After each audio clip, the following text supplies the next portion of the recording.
Putri Sakti Kang Dua Megah. cerita pujangga bermada. Raja ditunjuk, lokasi dibuka.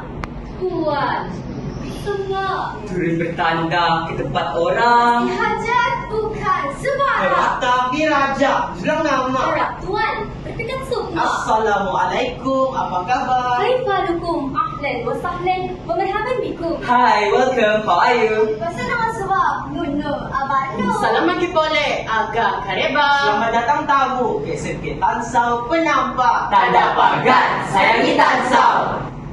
Junjung tinggi ketapan juga. Si putera bertunjang puteri. Pemantun berlima siap siaga. Semangat berpencang. Seru. Kemari. Perlu irama alat kampus dengan hari ini tuan. Pantun.